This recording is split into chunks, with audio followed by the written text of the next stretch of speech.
All right, so we're here with this week's Rams Roundup with head coach Andrew Breiner. Coach, last week Colgate game, I mean, it was an emotion. It was up and down.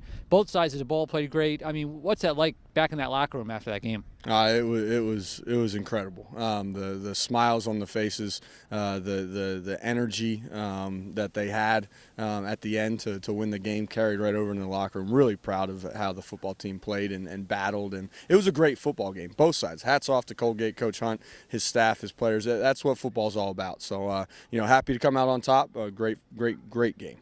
Now, Robbie Cantelli, another 2-touchdown game for him. Talk about him coming from a walk-on as a freshman to being a key player this year. Yeah, really proud of Robbie, a guy that came in here as a walk-on, as you said. Great work ethic, great determination, great confidence in himself. Obviously behind the receivers that graduated in 2014, came on the scene last year, and by mid-year had established himself as the playmaker of the receiving corps. And suffered the injury, bounced back, worked his tail off in rehab, and came back. And I'm so happy to see the success that he's having.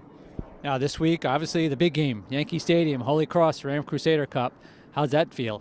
They're all big, Joe, but this one's special. It's special because of the venue. It's special because of the opponent. We're very, very excited for it. Thrilled that the Yankees, are giving us this opportunity, and we're working hard to make the most of it.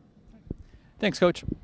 We're here with senior wide receiver Robbie Cantelli. Robbie, another 2-touchdown game last week. Take us through those 2 scores.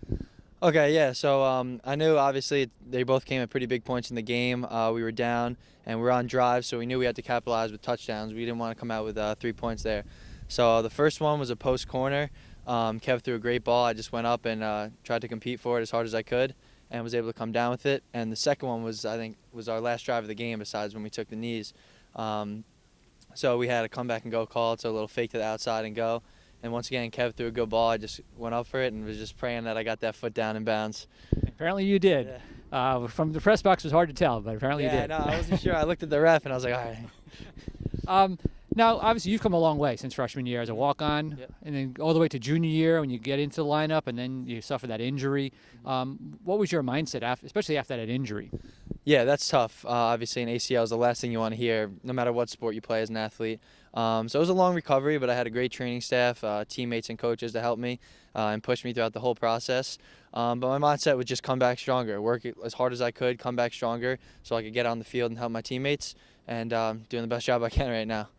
As Coach Breiner just said, not a big game, but a special game this weekend, playing Holy Cross at Yankee Stadium. Yeah. As a Yankee fan from North Jersey, how's that feel? Oh, it's awesome. I mean, growing up with guys like Derek Jeter, A-Rod, and Mark Teixeira, playing at Yankee Stadium, the same field that they played on, is pretty special. 22,000 people, I think Coach said now, and it's a pretty big game. I mean, Ram Crusader Cup, we want to obviously retain the trophy, so I think it'll be pretty special. Great, thanks, Robbie.